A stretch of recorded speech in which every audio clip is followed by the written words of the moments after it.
Welcome to the official announcements for this year's 42nd Annual Saturn Awards nominations. I'm Jeff Rector, and I've been the official spokesman for this prestigious organization for many years. Now, this segment will cover the television nominations for this year's awards. If you haven't seen the first part of our program, please visit our YouTube channel to see our official announcements of this year's Saturn Awards nominations for feature films. I'd like to invite my colleague who will be introducing the participants in this portion of the program. Please welcome longtime Academy supporter and friend, our official ambassador, Valerie Perez. It is an honor for me to share with you in this special program. I've been a part of the Saturn Awards for nearly 10 years, and I am thrilled to be asked to introduce the next special guests who will read the nominations in the categories of television. Before I do that, I wanted to acknowledge the wealth of talent that can be found in the field of television. This medium has played an important part in sharing ideas with friends on a weekly basis.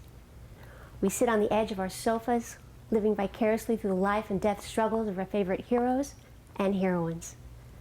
Television has become truly a social medium, allowing fans to share their thoughts, feelings, and points of view with like-minded devotees around the world. And now to introduce the Saturn Award nominations for television, it is my pleasure to introduce two wonderful actors. He was the lead singer in That Thing You Do, the killer in Prom Night, movie star Sean Walker on Ray Donovan, and next he will be Jonah Hex on DC's Legends of Tomorrow. And she stars on the Hulu series Casual, as well as Prom Night, The Night Visitor, and the new sci-fi film Synchronicity. Please welcome Jonathan Schaech and Brianne Davis. Thanks for joining us as we announce the television nominations for the 42nd Annual Saturn Awards. The nominees for Best Fantasy TV Series are Game of Thrones, Haven, Jonathan Strange and Mr. Norrell, Outlander, The Magicians, The Muppets, The Shannara Chronicles. God, the Muppets are so good. I love The Muppets. That's a hard list. It is a hard list. The nominees for Best Action Thriller TV Series are Bates Motel, Blind Spot, Fargo, Hannibal, The Last Ship, The Librarians, and Mr. Robot. The nominees for Best Superhero Adaptation TV Series are Arrow, DC's Legends of Tomorrow, The Flash, Gotham, Marvel's Agent Carter, Marvel's Agents of S.H.I.E.L.D., Supergirl. The nominees for Best Horror TV Series are American Horror Story, Hotel, Ash vs. Evil Dead, Fear the Walking Dead, Salem, Teen Wolf, The Strain, and The Walking Dead. I love horror. It's one of my favorites. I know. We've done a lot of horror those together. Yeah, we did the prom night together. Yeah, and we did Laid to Rest too. Laid to Rest too. Mm-hmm. And we did a couple others. Yeah. Oh no, we've worked together a lot. We have. Is it my turn? Yes, it's your turn. The nominees for Best Supporting TV Actor are Richard Armitage, Hannibal, Vincent D'Onofrio, Daredevil, Kit Harington, Game of Thrones, Toby Jones, Wayward Pines, Erik Knudsen, Continuum, Lance Reddick, Bosch, David Tennant, Marvel's Jessica Jones, Patrick Wilson, Fargo. The nominees for Best Supporting TV Actress are Gillian Anderson, Hannibal, Tova Felciu, The Walking Dead, CALISTA Flockhart, Supergirl, Dana Gurira, The Walking Dead, Lena Headey, Game of Thrones, Melissa Leo, Wayward Pines, and Melissa McBride, The Walking Dead. The nominees for Best Guest Performance on TV are Laura Benanti, Supergirl, Stephen Brand, Teen Wolf, Victor Garber, The Flash, Scott Glenn, Daredevil, Alex Kingston, Doctor Who, The Husbands of River Song, John Carroll Lynch, The Walking Dead, William Shatner, Haven. I like John. You like William? I love William Shatner. The nominees for Best Younger Actor on TV are Max Charles, The Strain, Frank Delane, Fear the Walking Dead, Jodelle Ferlin, Dark Matter, Brennick O'Connor, Game of Thrones, Chandler Riggs, The Walking Dead, Dylan Sprayberry, Teen Wolf, and Macy Williams, Game of Thrones. The nominees for Best TV Actress are Gillian Anderson, The X-Files, Katrina Balfe, Outlander, Melissa Benoist, Supergirl, Kim Dickens, Fear the Walking Dead, Rachel Nichols, Continuum, Kristen Ritter, Marvel's Jessica Jones, Rebecca Romaine, The Librarians. The nominees for Best TV Actor are Bruce Campbell, Ash vs. Evil Dead, Charlie Cox, Daredevil, Matt Dillon, Wayward Pines, David Duchovny, The X-Files, Grant Gustin, The Flash, Sam Heughan, Outlander, Andrew Lincoln, The Walking Dead, Mads Mikkelsen, Hannibal. Nice. I know. Yeah. It's a good group too. I've done a couple films with some of them, men. Good guys. Good guys.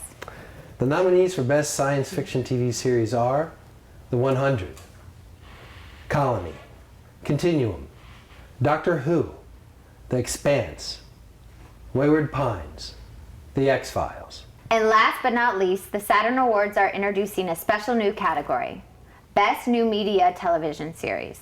And the nominees are Bosch, Amazon, Daredevil, Netflix, DreamWorks Dragons, Netflix, The Man in the High Castle, Amazon, Marvel's Jessica Jones, Netflix, Powers, Crackle, Sense8, Netflix.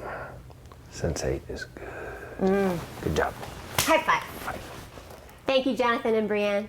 I'm excited to see that the Saturn Awards are honoring genre shows presented on the new streaming platforms, which have become a major component in producing quality programming. It's great to see you again, Valerie. And we're also very pleased to have with us today Silas Lesnick from comingsoon.net. Thanks for having me. Well, let's just jump right in. What a great year for genre television. Superheroes, huge. Looks like they went from film to the small screen.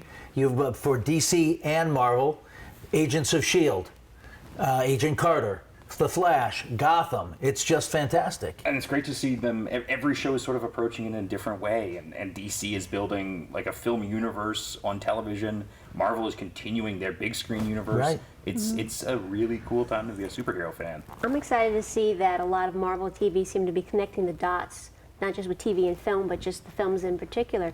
Jessica Jones was an interesting choice in that she has, story-wise in comic books, links to Avengers and X-Men and some of the Daredevil, the more in the streets kind of heroes. And talking about variety, not only do you have your film noir with your Jessica Jones, the female at the head of it, contemporary gritty style, but you also have your Agent Carter, which is also a noir, but in a different style, more all ages, and also a woman at the head. It's you have your shows you can watch with your family, and you got your shows you can watch for your friends. And for me, I've got my one shows I don't have to wait to watch episodes with anybody else. You can just binge watch them now, straight through the whole series. And what's really interesting is the platforms that these different shows are on. Netflix, ABC. It's not only just on network television anymore. It's on cable. It's on. It's a changing. I mean, it's a changing frontier, and it's neat that I think in a lot of ways some shows are adopting what has always been more of a British way of doing things, where you make a season of a show, and it's not necessarily a show that's going to continue for years and years. It's just that season, and if it's done and you want to make more, you make more, or you just end that story, and that's a good way of encouraging artistic storytelling. Try something else, test the waters. And TV shows like American Horror Story, that each season is keeping the same cast, but it has a different storyline. And we're seeing that on a lot of different series now. And how amazing is it just in horror? We have a bunch of different horror shows all on the air at the same time. It's really whatever you're a fan of, there's a lot out there. Whether you have your horror and your sci-fi mix, like with your Asylum season of American Gothic horror, and then they did Coven with the more magical, fantastical element with your horror. You can get your different flavors of horror, however you like it. They added a supernatural flavor to it, and We even got UFOs on Fargo this year, so that was a strange blend of genre. It works, though. You never know when you're going to jump the shark, when genre mixing is not going to work. I think when Firefly came out and Serenity, people were like, what do you mean, Westerns and sci-fi? And it just went together so well. And because we have the internet people talking about the shows, you don't have that, hopefully never again. With Serenity, Firefly, they really had a great show, but no one knew about it. I think now, especially with genre audiences, they want to be very sensitive if there's a great show out there to watch it and make sure they get more of it. I think you have audiences that are not afraid to be more vocal and definitely to network more about their favorite shows to get the word out so we don't have another, too soon, killing it too soon. Bates Motel, another example of feature films that have gone to television, hugely successful, also nominated this year. The Last Ship, Michael Bay. We're now seeing a major movie director directing television and cable. It feels almost like a throwback to the old Irwin Allen shows, Last Ship. Voyage to the Bottom of the Sea Yeah. and Lost in Space, and I grew up on all those shows. And I just dated myself. It's okay, we won't tell anybody. We talked about reboots. The X-Files is a great example of that. Everybody, including myself, was a huge fan, and you want to get that same feel. You want it to be the same, and it not always is, but I think they have captured that with the new X-Files. I think it's tricky when you have something that's resurrected. You want the same thing, but at the same time you want something new. And I like that the showrunners reflected a much older Agent Mulder and Scully, that they're at a different point in their life, and so that affects their story, affects their point of view. And I really like to see my characters go on that arc, not necessarily stay the same, at least with X-Files. Well, they went on an arc, obviously, because they were together in the movie, and all of a sudden they're not together now. But that's the way life is, right? People change, Well, relationships relationship change. arc, that's definitely a relationship arc, but character building. Human beings, they don't stay 20, 30 years old their entire time. And then There's a great side to it that almost feels like Richard Linklater's Before Sunrise, where it's just cool to see Mulder and Scully again 20 years later, and in addition to the format of it's a monster of the week or whatever themed episode is, you're also getting this ongoing story. And I was such a big fan of the X-Files when it first aired. It feels really good to have it back, as does Ash vs. Evil Dead. It's just really rewarding to see. For years and years, Sam Raimi was saying, yeah, we'll do an Evil Dead 4 someday, and it has arrived. It's arrived on television, which is not where I expected it to be, but has been fantastic. I find it actually more satisfying as an ongoing series than just one movie. One of the interesting things is Doctor Who, which is effectively a show that has been on the air with a break, but for 50 years, and it's the same character and the same theme song. Well, they vary the theme song for each Doctor, to be fair. There's something great about, one of the things I always liked about comic books was the Marvel Universe is so big and so vast, and something like Doctor Who, it approaches metaphorically the size of life. Life itself is just infinite diversity, and it's cool to see that brought back in through TV shows and blurring the line between what's a TV show, what's a movie, how long do they have to be. Right. Actors from movies are now headlining TV shows. It's an exciting time. And getting back to Ash versus Evil Dead, Bruce Campbell, the fact that he can still come back and realistically play that character is fantastic. And, Sam Raimi is just so brilliant. And again, this major motion picture director back on television, bringing something back that he started, his roots. That was his first film with Rob Tappert and Bruce Campbell and his brother Sam, his brother Ted Raimi. And but it does have that flavor, and no one's done it since. It's horror, it's comedy, it's wacky, it's no one's been able to recreate that, and he's kept that flavor with the new series, bringing the series back. And it's tricky because sometimes when you try to do that, the fact that you're trying ruins it. But Ash vs. Evil Dead, you're handing a baton to a new generation too. There's people directing the episodes who clearly are inspired by Sam Raimi that nail his tone. Fargo's the same way.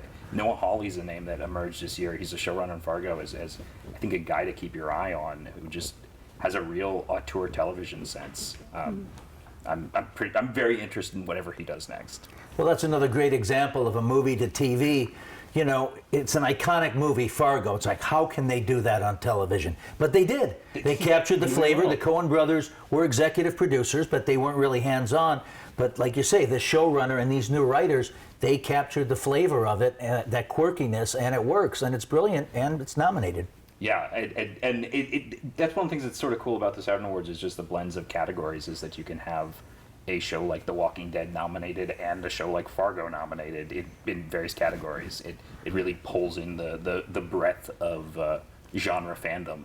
It's tough because fantasy is a wide-ranging category, and it covers a lot of different ground, and you get these films that like apples and oranges, but they still are in the same genre, the same category, and it is makes it tough to decide.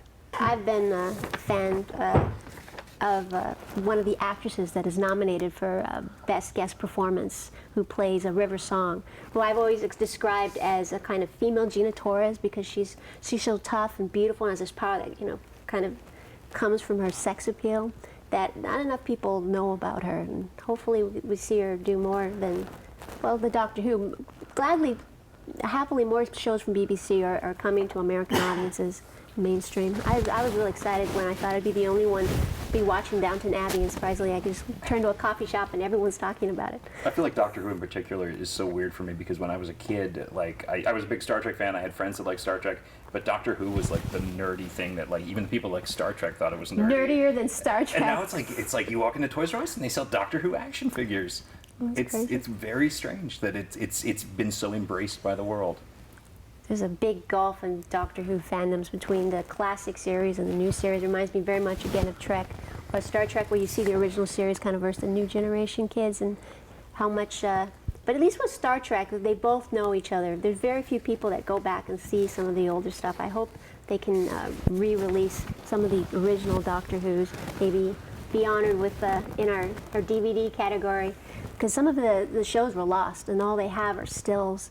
I think just recently some episodes were found in Africa at some television station that had otherwise been lost in the world. Yeah, they used to record on video, and it was a day when Doctor Who was such a cheap show for the BBC that they would just tape over the old tapes. So I think there's 30-something episodes still missing now, of hundreds. So it's a small percentage, but one day hopefully it'd be very cool to find all of those. Let's talk about the Best Guest Star category.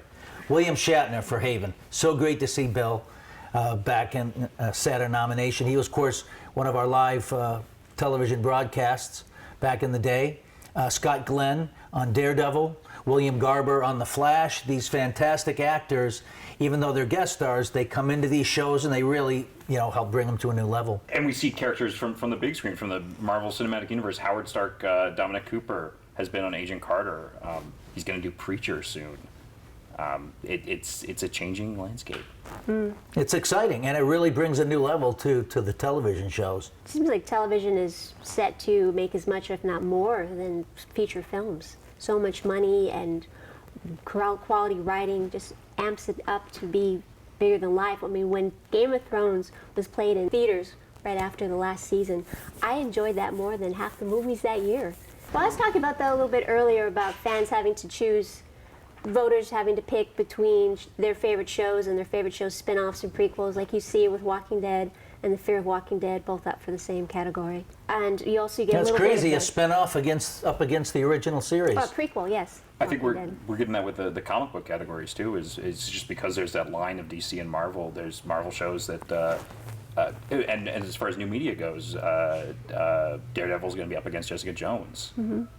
That was a tough one because I loved Daredevil coming out, and it was so gritty and it was so violent and so in your face. It was like, wow, I love this. This nothing could be, beat it. And then I saw Jessica Jones, like, oh, this is pretty good. Hey, this is great. It's like, gee, now I don't know which one rocked my world more in Hell's Kitchen, Daredevil or Jessica Jones. It's tough, and a lot of these TV shows are helping to launch the features, like DC Comics. There's Arrow. They're starting to put together a team. Yeah, we've seen Legends of Tomorrow, and there's something very fun about Flash, especially. He's been dealing with the idea of the multiverse, and I feel like once that comes into play in sort of pop culture, it's the idea of all stories are true, all stories are equal, and there's all of these universes out there, and it's whatever you want to follow or believe in. That's what is there for you. we got a little bit of that with Smallville when we were starting to finally see a lot of the Justice League characters coming together live action for the first time, even if it was on the small screen. And now with Legends of Tomorrow, it seems like they're juggling so much with so many different multiverses, with so many stories, with so many different feels, the different feels of Arrow and Flash and Supergirl, and the fact that they're able to have multiverses and they're bringing in different iterations of the Flash. It's very exciting for us DC fans. And I think it ties back to nostalgia too, because you can bring back anyone from any iteration. They've done it on the DC shows, especially with a lot of guest stars. What I'm excited for is when they start bringing in, like, why not bring in Tom Welling and have him be the Superman of a parallel universe? Well, they, you know, in Supergirl, they insinuate that she's in touch with her cousin, who's Superman. I'm waiting for Tom Welling. When's he going to come in as a guest star and actually messaged him on the show? Right, she's texting him, but he's always in shadow. Get Tom Welling in there. What are you guys? It'd be awesome. You know, it better be coming because it's a natural way to go. I'll be disappointed if they don't go that way. Or just bring in all the people who've ever played Superman who wants to guest star and have all the parallel realities come together. I think it's also been exciting who they've been choosing to play and bring back, especially for the original Flash, bringing back Mark Hamill and seeing that and having that one storyline about I am your father to the guy who plays his disciple of the trickster, his son. He did that Star Wars homage. It's very satisfying to also see different jumping genres hitting back to each other. It's just a feast for all geeks. Right. And even with the flavor, you know, on Arrow and Flash of the beginning of a Justice League, that's what Batman versus Superman. Superman versus Batman is going to be the basis of the beginning of the Justice League. So we're already getting a flavor of it on the TV shows, crossing over with what we're seeing in the new movie coming out. It's all, even the TV and features are crossing over each other. And it's interesting just to see the different approaches because you have, in Marvel, it's literally the same universe. It's the same characters, they're on television, they go on the big screen, and it's back and forth. In DC, it's separate universes. Right. So there's the TV universe and the big screen universe, but who's to say they can't cross over? And who's to say they won't? I mean, DC is famous for their Crisis on Infinite Earths. It would be awesome to see that in live action media. We've certainly seen Samuel L. Jackson make the crossover from Nick Fury from the movies into the TV show. I'm so excited. Traditionally been a break between Marvel TV and Marvel film, but not too long ago there was a bunch of structural shifting at the company, and that may change moving forward, especially with the Netflix shows. You never know. I mean, when they started to do Arrow, they swore that there was going to be no superpowers, there'd be no crossovers, and then so much changed and so many heads changed. So I think there was a time where people were more worried about, well, if you have Batman on television, people are going to be confused that he's a different Batman from the movie, whereas in that same time, you would have comic books come out where it was Batman in one reality, it's Batman in a parallel universe, it's Superman if he was raised in Russia, it's a bunch of different stories, and I think they're learning that people can just figure that out. People know these things can coexist, and it lets you tell more stories. I think it's proven with just the record sales of Batman and Wolverine. I think they're the two characters that have so many different books out and comic books going almost constantly, where you do have different time jobs, you have Elseworlds, you have things that's just encompassed by themselves, like their own separate world. Imagine What If. There seems to be shows doing a what if, like Powers. There's almost a Superman what if. And what if Superman lost his powers and he wasn't a reporter, he was a detective instead? I think it gives people a kind of mashup they always wished. Like when you had all your toys, you didn't have to just keep all your Marvels over here, all your DCs over here, and you've got new ones coming off from Crackle and from Image Comics, and you just all play together. And I think the fans will embrace that idea because it's different, it's exciting.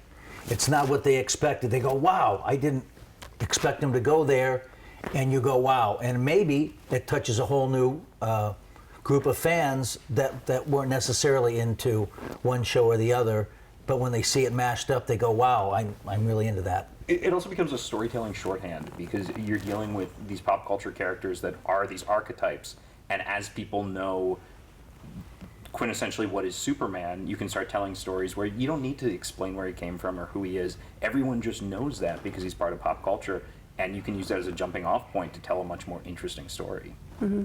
You don't have to do a new origin story. Like, you see so many origin stories for Spider-Man, but when the Joker comes out with Suicide Squad, we're not going to need to do any origin for him in there. You could just jump right off in that. DC does have those recognizable heroes, and they're taking that great tact of no origin stories, just coming with the ride.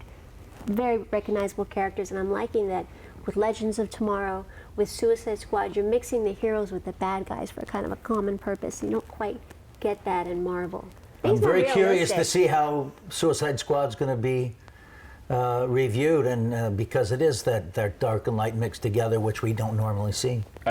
I think we're quickly learning that people are willing to embrace. I think Deadpool opening is already doing incredibly overseas. I think that we're quickly learning that people will see comic books in any format. People like seeing the things they grew up with just realized.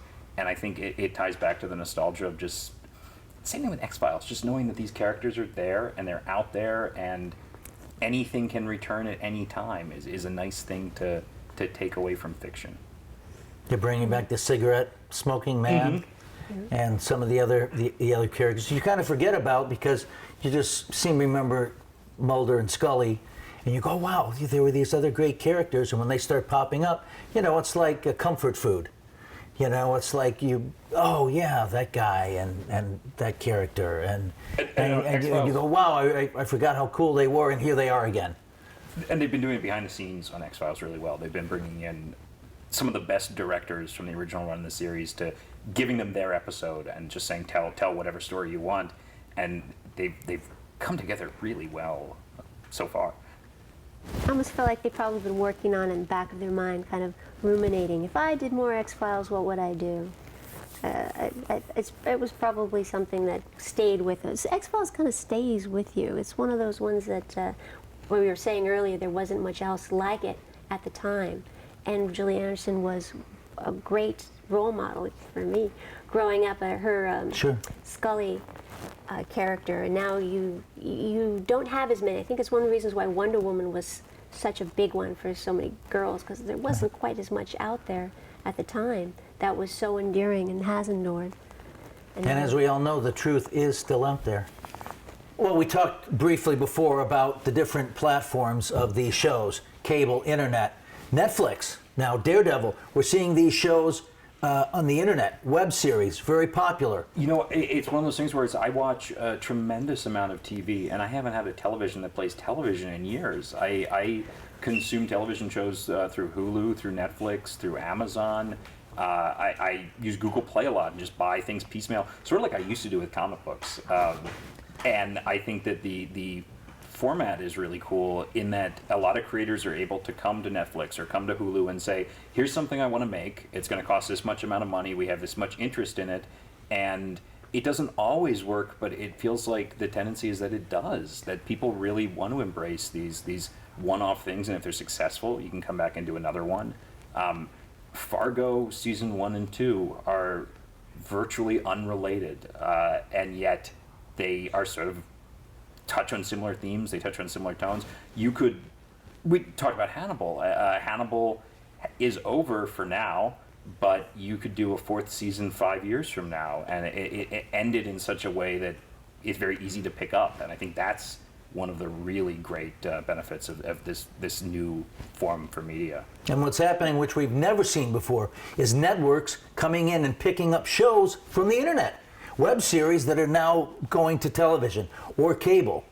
They started out on the internet and they go, hey, we like this, and the network comes in, and all of a sudden it's a big show. I'm excited for the properties that are looking to build themselves up separate from the network. On Kickstarter, we have Con Man with Alan Tudyk and Nathan Fillion. You have a lot of genre favorites, actors, and even James Gunn's going to be on there. You're going to have the darling of Geek and Sundry. Felicia Day. Felicia Day is also going to be on it, working on it. And we just saw, and I think Felicia Day is also involved, Mystery Science Theater 3000 is coming back because of Kickstarter and because we are increasingly living in a world where people, you do ultimately vote with your dollar, and the nice thing is thanks to Twitter, thanks to the communication between the artists making things and the people consuming it, there's no middleman anymore, where it used to be. You don't need the middleman. The fact that X-Files is back and doing well is really interesting, because for years and years it was something that Chris Carter wanted to do, and they made the movie, I want to believe, the second film, and it didn't really hit. And I like my X-Files on the small screen. I like it as a TV series, ongoing, with more questions, very much writer-driven. I think it lends itself to that sort of anthology format, because you have the very simple setup where it's a believer and a skeptic, and then they investigate something, and that divide just naturally lends itself to drama. Also, we're seeing a lot of these mythological shows, Vikings, Game of Thrones, these period pieces in the past, and these great adventures with the supernatural proponents involved in them. It's really exciting how complex and how many characters, how complex storytelling is getting. I mean, it's almost like a D&D campaign. I think us that played Dungeons and Dragons growing up, we're writing for very complex storytelling and all these different sets of rules that are separate from real life, but creating whole little worlds. I know Game of Thrones was one where I was sucking it in, and I was the only one in the room not asking, who was that again, who's that? People got lost. There's so many characters and so many subplots. I'm like, what are you kidding? This is a campaign here and a campaign there. You just follow it straight through. And the very first time we saw characters we loved getting killed.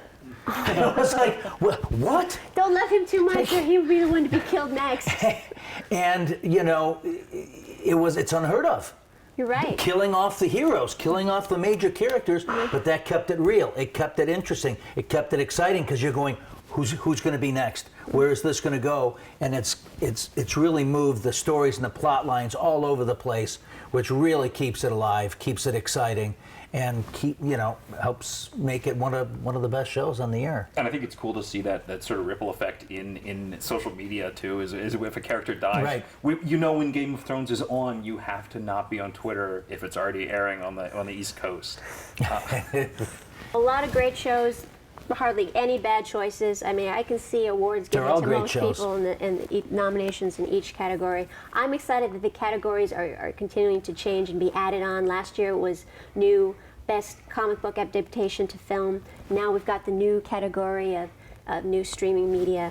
I think Saturn's really benefits from being constantly changing and open to how storytelling is evolving. It's going to be very interesting to see in June what happens. Well, we try to remain cutting edge and keep bringing in new categories that fit with the times, and new shows and new platforms and everything else. And it's going to be an exciting show come June. As fun as it is to look and find out who wins, just the nominations are so cool, to look at a list of a bunch of shows out there. And if you like any of these shows, odds are you're going to find something like in a lot of the other ones. This is true. I haven't, for instance, seen Sense8, but after the nomination, I started looking at trailers and everything. It's like, yes, when I'm done with this show, I've got my next binge, and then this one and this one. It's almost like a menu. I'm looking at the nomination list more like a menu list. Alias, I'll have that one and that one and this for dessert. I was just going to say, when you watch these award nominations, please check out the shows you haven't seen yet. Please, they're all fantastic, and we look forward to seeing you in June at the 42nd Annual Saturn Awards. Valerie and Silas, thanks for joining us. Thanks for having me. We'll see you in June. For a complete list of Saturn Award nominations in the film categories, and we also want to give you information on how you can become a member of the Saturn Awards and cast your votes for your choice for the best of the year. Please visit our website, www.saturnawards.org.